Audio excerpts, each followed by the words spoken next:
it's doing through the API from Dropbox is actually quite nice. Okay.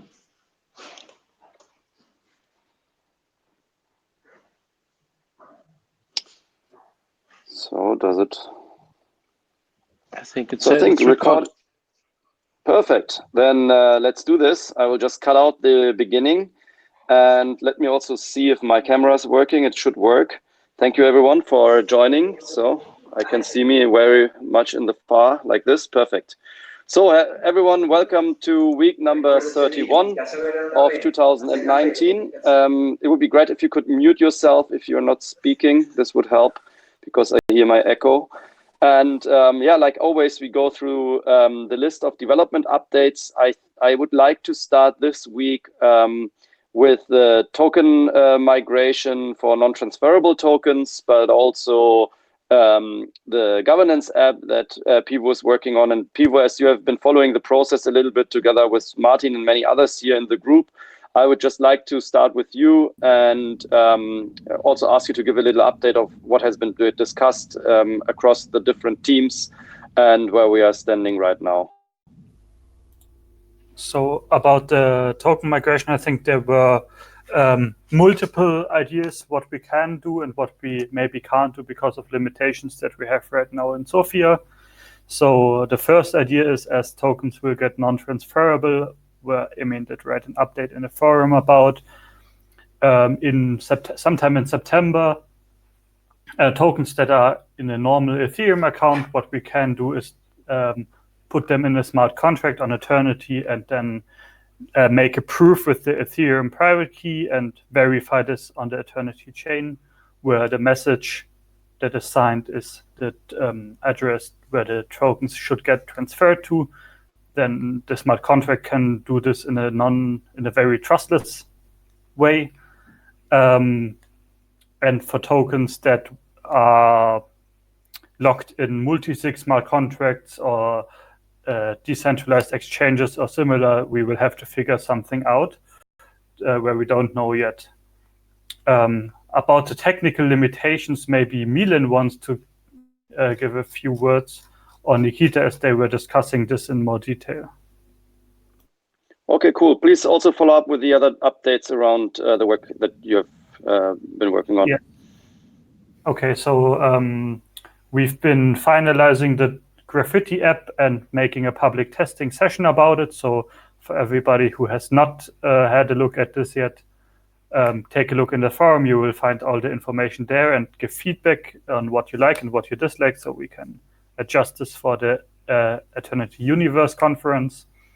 Additionally, or most of my time this week, I was working on the governance app and a smart contract and work around this. So 1 week ago on Monday, as I said in the last update, we had a workshop to envision this. I started coding the smart contracts afterward. And this week I made a proof of concept prototype application to see if all the things work, how the user workflow behaves. And this is quite finished. There has to be done a lot of optimizations in regards to performance, as we have to do a lot of aggregation and smart contract calls, and this will be for the next weeks to figure this out. Great, thanks a lot, Pivo, and also helping in this different verticals. I think there are many people who doing it likewise. And as you have mentioned, Milan already, I'd like to just jump to you, Milan, and please also give us your update here.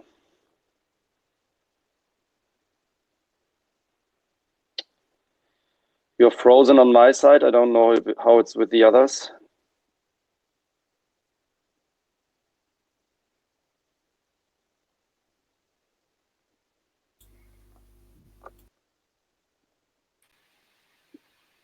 Milan, are you with us? If not, I would just jump to the next person. Yeah, Milan, try to do it like I do it, or maybe it's on my side. But I can see some other familiar faces here in the call. Ah, perfect. Now I hear your voice. Let me try to reconnect. I think today Jitsi is not friend. We might have been connected to a server that is. Can you hear me now? Yes, we can.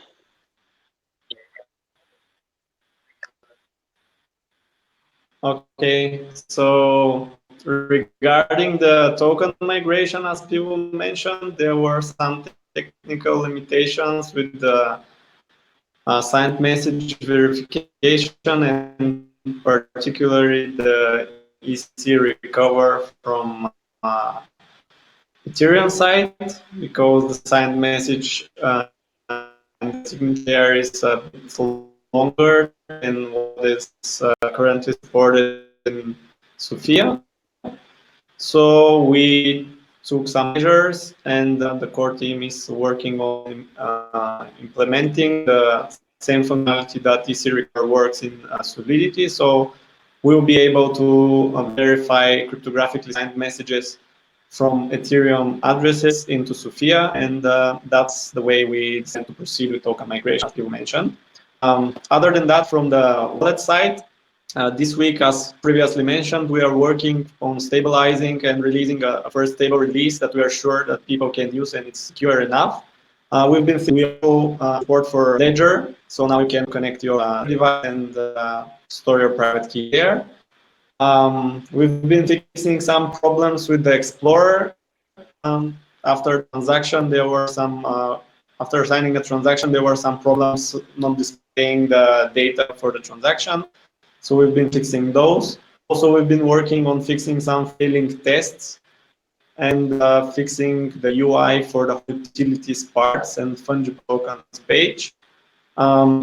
Recently, we made a hotfix for updating the SDK version, as the older SDK 4.0 is not supporting the new version. So we've updated the new to the new SDK version, and also we've been in communication with the Google Web Store, Web Extension Store, because as I see there, the wallet that is listed there currently publicly is 5 releases behind the master. And I wanted to know why it's taking so long, because there is quite a big gap between what we are developing and what people see actually when they install it. So they told me that they're updating their privacy policy and extension permissions policy, and beginning from Chrome version 70, they will all the extension developers will need to provide more detailed permissions that are required for users to grant to the extension. So we are working now on basically filtering all permissions that are not needed, or some permissions that are needed but are wildcardedly granted. We want to filter out what's existential for the extension to work, and we are trying to follow with their policies. And basically that is from our side this week. We released yesterday, I think, 0.1.0, which is the 10th release of the extension. And yeah, it is available on Firefox and GitHub, but it's pending review in the Chrome store.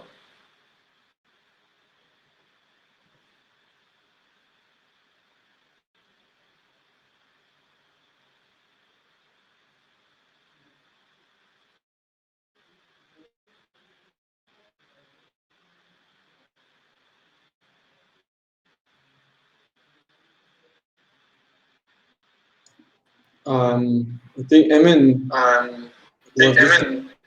was this.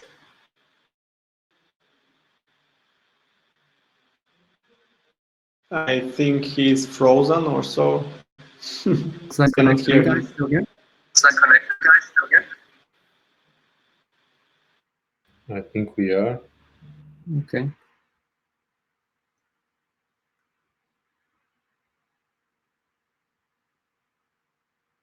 So, is he coming back, or what should we do? Should we continue? I think usually after Milan it's Stoyan and then me. So maybe we should. I think the problem might be that it's not being recorded then. No, so. it actually says it is being recorded, at least here. So the question is, who's actively recording it? I mean, if he is doing it over his phone, I mean, I don't think it will be recorded on his phone. Maybe it's like a backend service. I don't know. Yeah, I think it's a backend service. Okay. Let's hope it's a backend service. Yeah. Otherwise, we can do it again. So should we keep going? I'm not in charge, but I would say yes. Sounds like we're decentralized. Yeah. So my vote goes for yes, and I guess Dorian will be the next. Okay, cool. I'll take your vote. Okay. So hold on, let me pull up the list. Okay. This week we had another release, which is currently in external testing in Android and iOS, and already public in the web version. The main thing that this release includes is sending to a name from the naming system. We also have a release coming up next week, which is going to allow people to change the assignment of a name from one account to another. And we've also implemented a price API so that users can see their balance in a secondary currency, which could be fiat or it could be Bitcoin or some other crypto, with easy toggling between the primary and the secondary where relevant. For example, when you're sending tokens, if you want to see how much they're worth in the secondary currency, you could easily tap to switch. So most likely that will be part of next week's release, pending some testing. And we're also testing the multi-language version with Chinese. We've given it back to our Chinese ambassador to verify that everything looks good in the UI as it did in the text file that they gave us. If they respond quickly enough, we'll also include this in the next release. And we have scheduled an international test on, or we're scheduling an international test on 5 continents to determine some UI options. For example, whether we should use emoji or not use emoji, or use icons instead of emoji where relevant. So we're doing our first kind of global test so that we don't bias towards one continent or part of the world. And in addition to that, I had a conversation with Mihao about how the naming system auctions are going to work. They're in the process of finalizing this, and I'm going to work on a graphic interface for the options, which is so that we can imagine how they would work from a user perspective. And also with the expansions code this week, we moved the needle on AX2, which is the first expansion that was submitted, which has been sort of slowly moving, and now it's moving a little bit faster.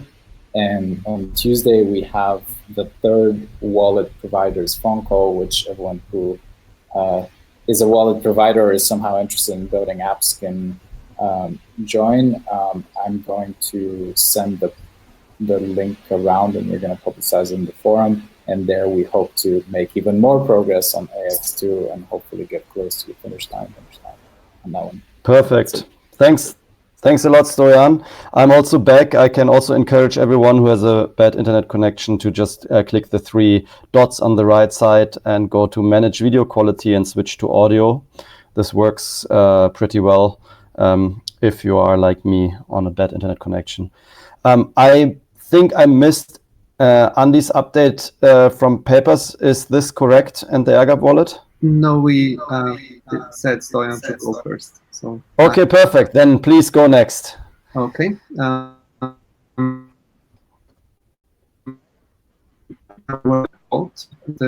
have been working on the security issues that were reported in the official pen test review. We have also been working on the QR, like the paging support, so we can support smart contract calls on Eternity. We have also been working on some wallet improvements that we got from user feedback. And now we have done some internal reviews of our open AEXs, AEX 7 and 8. And we would like to accelerate the timeline there a little bit because they have been around for a long time. So we'll probably kind of push that forward in the next week. And we have also worked with the BaseApp team, I've reached out to Stoyan, so we would like to get AirGap and the BaseApp to work closer together because I think there is an issue, an open issue on Android that we should resolve. So this also works on Android. And we'll also be more involved in the AEX process, so we'll join the call next week, and so we can move those AEXs forward. Yeah, that's it from my side. Cool. Thanks a lot, Andy. It's great again to see that many wallets and also especially the collaboration and verticals happening here. I think essential is also, of course, the work around the SDKs. So I see Andrea here and also Daniela. So let's do ladies first and hear Daniela's update on the Elixir SDK side, and then afterwards go with Andrea, please. Hi guys, can you hear me well? Yes, very good. Okay. I've got some new updates regarding Elixir SDK. Regarding Noise Listener, we added new call contract and many other events handling to our listener service. We also now ignore messages from unknown peers, and we upgraded our auto-generated code to fourth version of Eternity node. Regarding channel-specific transactions, so we made a research, and it appears that in order to test our transactions properly, we either had to hard-code it and produce some off-chain trees, or just to implement the Patricia Markov tree functionality in order to make everything easier. So we decided to implement it, but it will be done in our next steps. Regarding our API code generator, we made a new small release there. Nothing too special. We just added some new lines in auto-generated code in order to improve the stability of our tests. Also, we made new release of our SDK with support of channels, noise listener, new utilities, serializations, and overall codebook fixing. So we also started working on hackathon, in which we divided by 2 teams for 2 days in order to make small projects, which will be great use cases of our SDK. And also by doing them, we may find our weak side of the SDK, bugs and other things, because these projects will mainly depend on our SDK. Also, they could be used as examples to our aeternity community. The first project is Contract Monitor. It's a web application which will be which will have user interface. It will take given contract address and it will show various statistics about it, like how many calls are performed to the contract, the frequency of the calls, overall token amounts, which was already passed and used by calling this contract, and etc. It will show this kind of information in diagrams. Also, under these diagrams, it will have a live events listener, which will show any incoming events to this contract. The diagram will have real-time update too. Also, there will be a lookup functionality where you can get the history of the contract call from 1 day to 1 month. Second project is Smart Oracle. It's a console application made to automate the Oracle job. So the user will be able to load any account or even existing Oracle in it. If the given account is not an Oracle yet, we register it, and if the given account is already an Oracle, we process the next step. Then the following step is that our Oracle will be making cycling requests to the blockchain, and will list all queries made to it, process them. For example, we decided to connect to Binance API in order to get the trade curves. And if the query is in the right format, like Bitcoin to Litecoin, the Oracle will try to get the information from the provider, and if it succeeds, will respond to the query. This approach allows us to implement any backend logic as the handling of the data, which is coming from outside of the blockchain, and data providers can be almost everything. And this is my update. Thank you. Thank you. It's an intense and really great update. Where do we find the links to your work? Where will you also post this in the forum so people can follow up? Because I think this is extremely interesting for many to also have like some getting started examples and things like that. Actually, we're doing now this hackathon, and once we are ready, we will share links with you. Perfect. Please also share it in the forum because I think many people are looking there, and this is kind of the only place for us right now where the whole community can proactively just publish news in one place, and I think it would be super good to have it there. Thank you very much. It sounds really good. Also, please greetings to the whole team because you're also representing a few more people behind you who are working with you on this. So thanks a lot for this contribution. Also here in the call is Andrea, and also working on SDKs, mainly JavaScript and Python, but also supervising the Go SDK. They are used by exchanges, just as an example, but also by the Base wallet and some other wallets. So Andrea, please give us an update about the past week and what has been done here. Yes, hello. So for what is related to the SDKs, the JavaScript one, we are in the process of making a new release that is gonna go out likely on Monday, and it contains some improvements in terms of ACI, some new utility function, in particular we expose now a method to calculate the transaction hash of a transaction. For the Python SDK, we are going to have a release also that it will include the GA support, and for the Go SDK, it's going to take a little bit more time for a release that supports the GA. In general, though, we are starting to work toward the process of supporting the new major version of the node. So this is the number 5. And for the middleware, also, I can bring some updates about the middleware. For the middleware, we have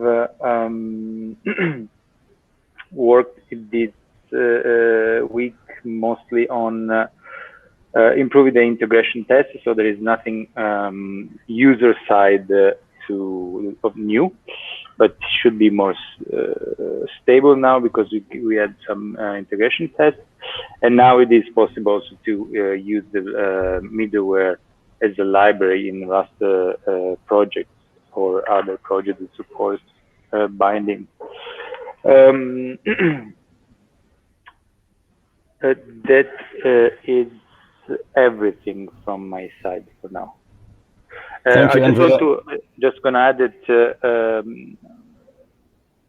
probably next week or soon enough, we're gonna publish on the forum the proposed timeline for the releases of the SDKs, because and the middleware as well, because as usual, the major release is going to introduce some breaking changes, and it's going to be this period of transition between one release and the other that is always a delicate moment in the life cycle. That's it. Cool, great. Thanks. Also, thanks for kind of supervising so many products and being a part of this, helping to coordinate between all the different developers here.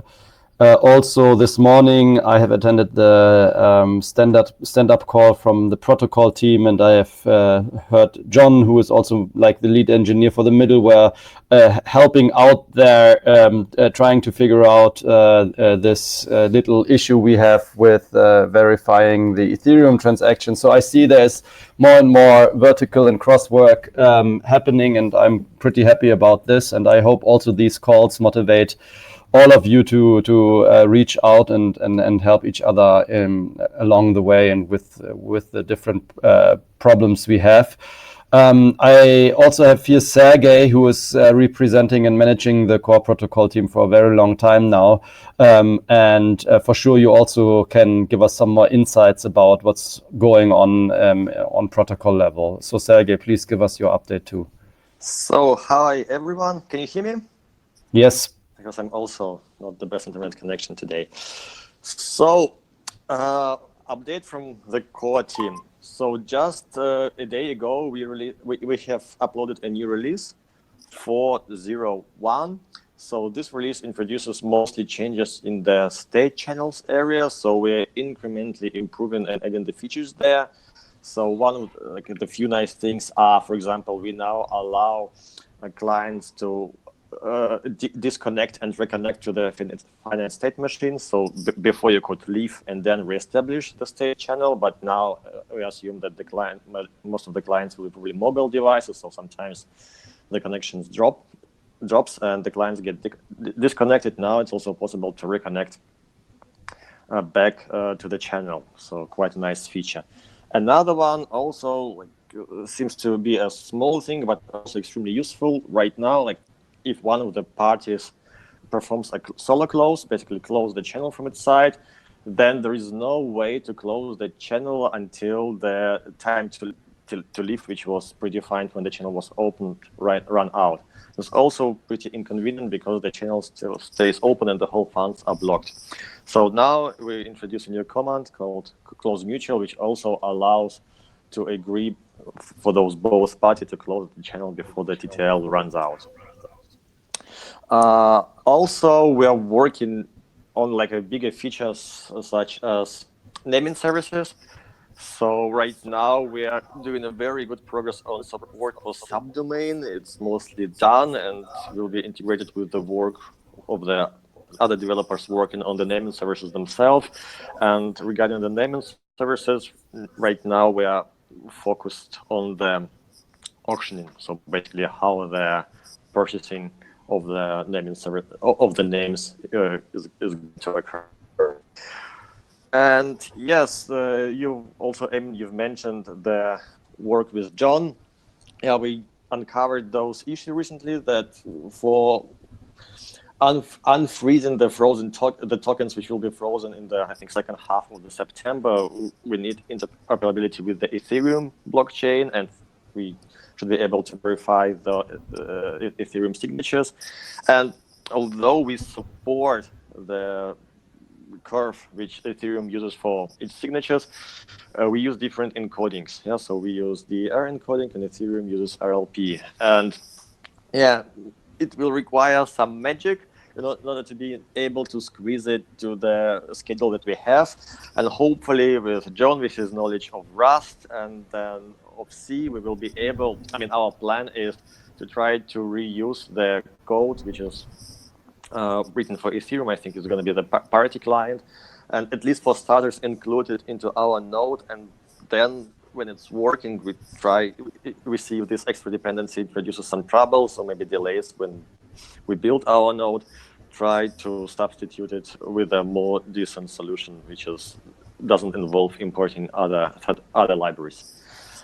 And I think this is it. So right now we're working on the release 2.4.0, and basically this is the last release which has numbers according to our schedule. Then in 3 weeks we're gonna have release candidate 1 for Lima, and after release candidate we're getting ready for releasing our Lima release, which is somewhere beginning of September.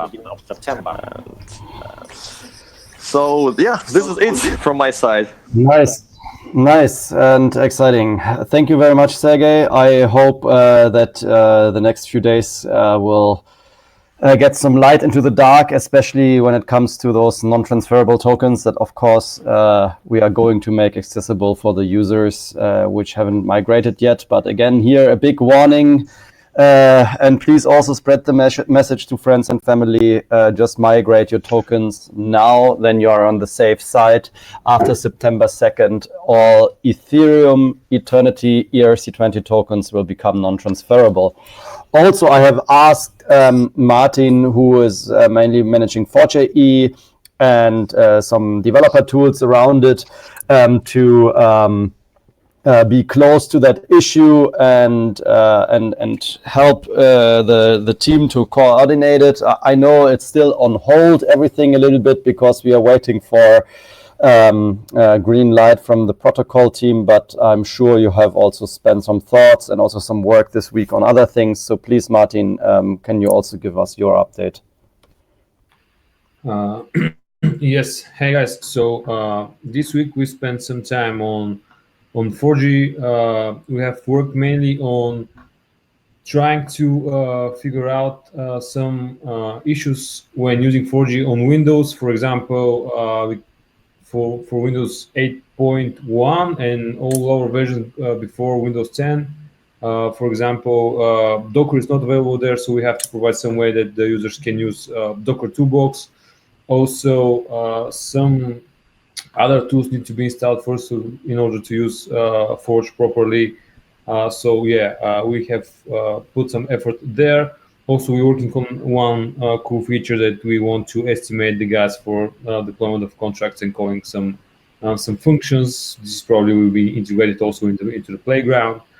And as you said, we have put some thoughts on the token migration. We have came up with a solution right now. Of course, we will still need the EC recover, but we have come up with a solution which will be quite cheap for us, and of course, it will be really secure and fast.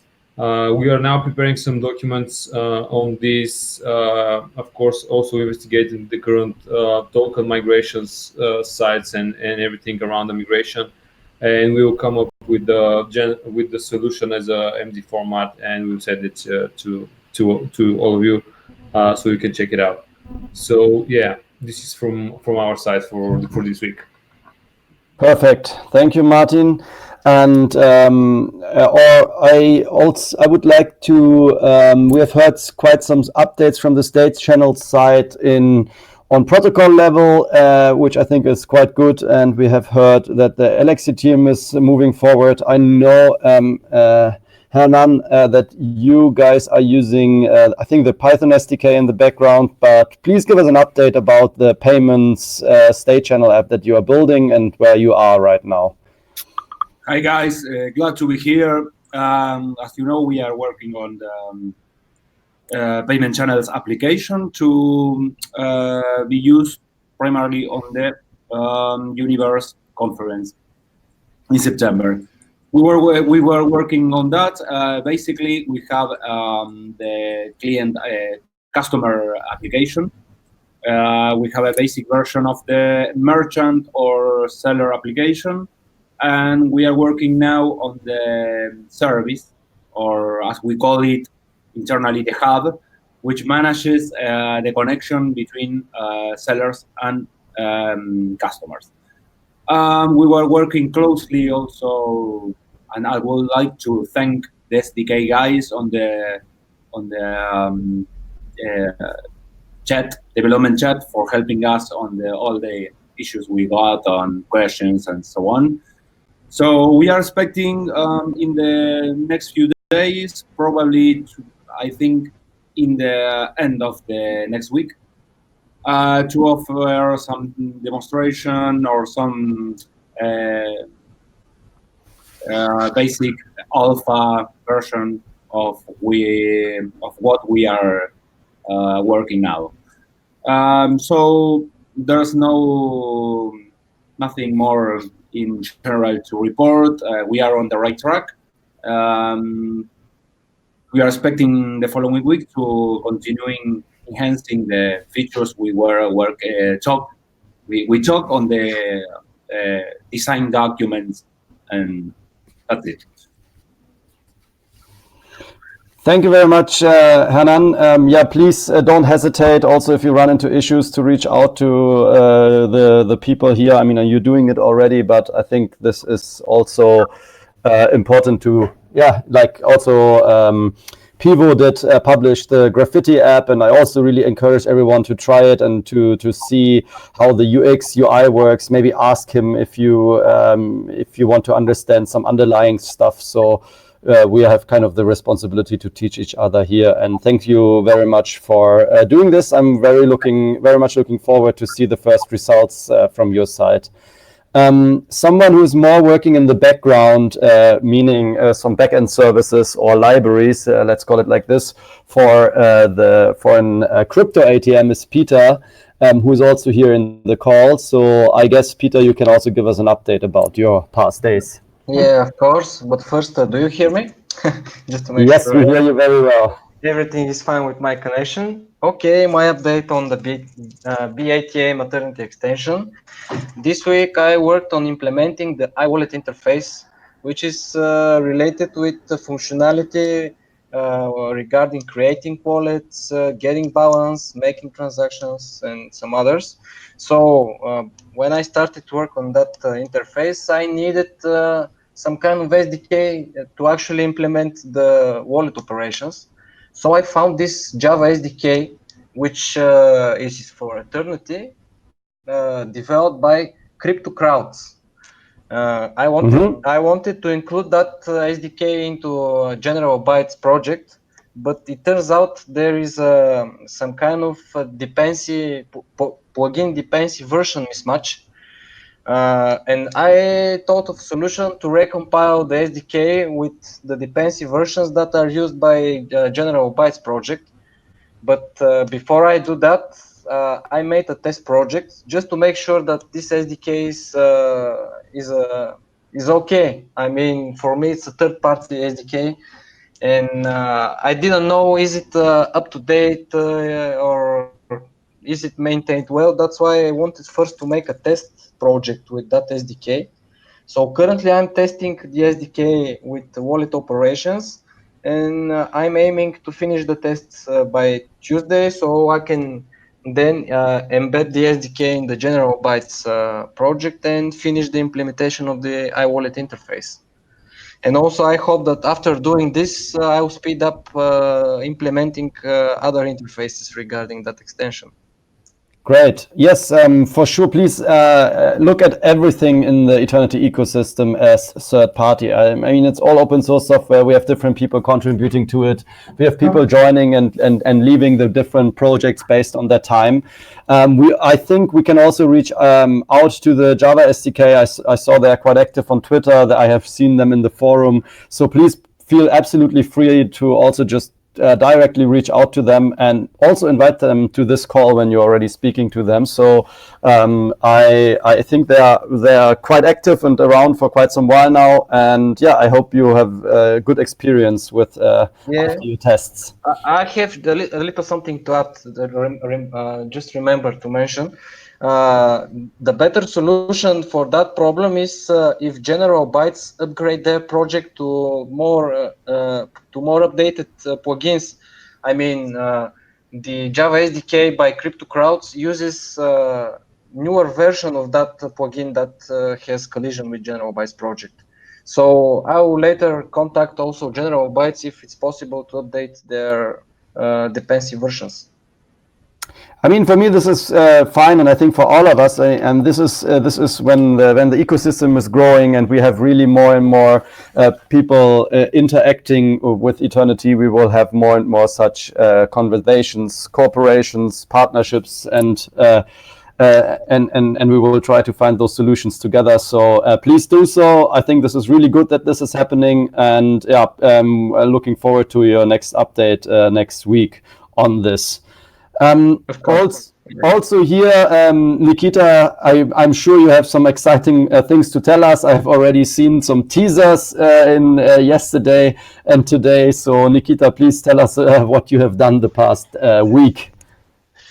Yeah, the past week was actually really crazy. There's like as always, a ton of very different stuff, because I'm actually working in almost every field of the Eternity ecosphere.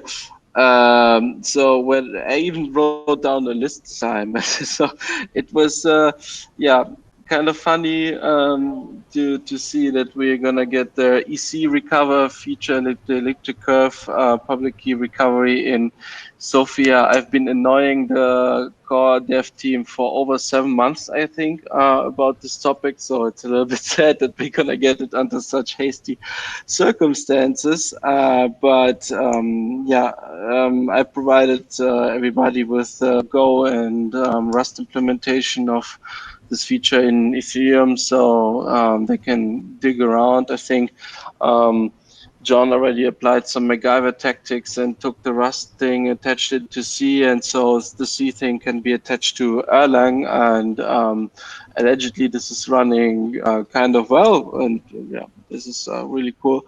Martin and his guys came up with a really cool idea how we could do the token deployment in a Merkle kind of style. It's like an almost kind of forgotten technique from the Ethereum ecosphere, where people will actually do the most heavy loading, and we will not have to deploy 20,000 address and balance combinations into a smart contract.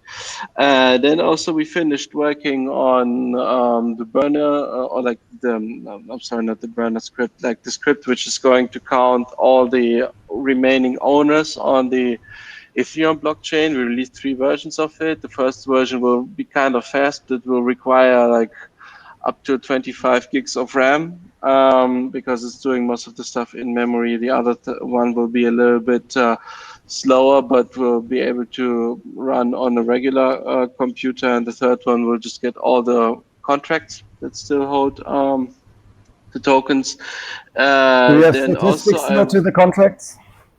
What? Do you have statistics here? How many contracts are holding how many tokens? Not from the top of my head, but I would just have to rerun the script and then go. So it's no rocket science. I will present the numbers.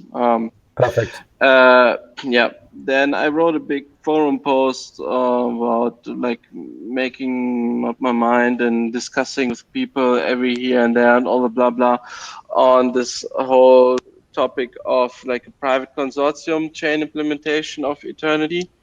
Being, I admit, heavily influenced by the requirements I've met out there on the streets, basically when running with Ethereum. All the stuff which clients wanted and which we never had. It's a crazy storm coming up here.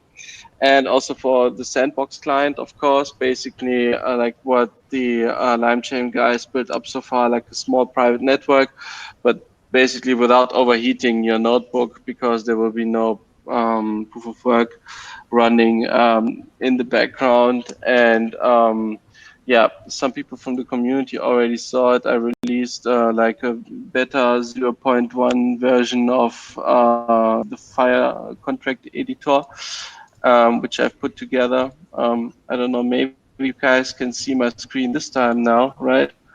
So whenever it has a valid contract, it basically compiles it, allows to quickly deploy it, and to interact with it really easily. Too bad you cannot see the cool loading logo here because my browser is screwing around. So this was not designed on the whiteboard or whatever. So this is basically like straight out of Compton from the streets of the requirements when messing around with components in Ethereum. That gave me a hard life in this protocol, and all the other people's too, because the people that wrote the editor there hardly ever used it in production. And this will be built up to get on track really fast and to do the work for you, which we know how to do, so you don't have to do it, basically. And yeah, so to say, this is from the dev side, the news. Can you see my camera again, actually? Yeah. I guess some there's also, yeah, can you see me again? Yeah, I guess. So, and there's also a new person to welcome on board here. I guess you cannot, maybe you can hear, she cannot hear you. This is Marie, my new trainee. She already has a cool code theme t-shirt on it. And yeah, learning everything. One is, Welcome. currently messing around with the basics of Ethereum, and then quickly diving into the Eternity ecosphere to support us where we're gonna need some help. Perfect. Say hi again to the world.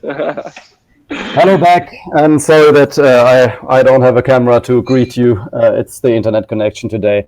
But I'm pretty happy that we went through all of, like everyone here in the call. Of course, there are many more people in the ecosystem and also many more projects that are currently been worked on. I will try to also collect some written updates at the beginning of next week and get like all the links together, like I promise always, for everyone here to follow up on the different things. And I will also tag users in the forum who have been participating in this call. So if you have specific questions, you can just tag them in the forum, and then they will receive a little notification in their profile that helps to follow up on things, and then they don't have to search the whole forum in order to see if somebody has a specific question to them. That is everything from my side. I thank you everyone for participating, and please apologize my internet connection to this week. And have a really great weekend, and talk to you latest by the end of next week. And please have a good time. Talk to you soon. Bye. Thank you. Bye bye. Bye. Thank you. Bye. Thank you. Have a good Ciao. Bye. Bye. Bye.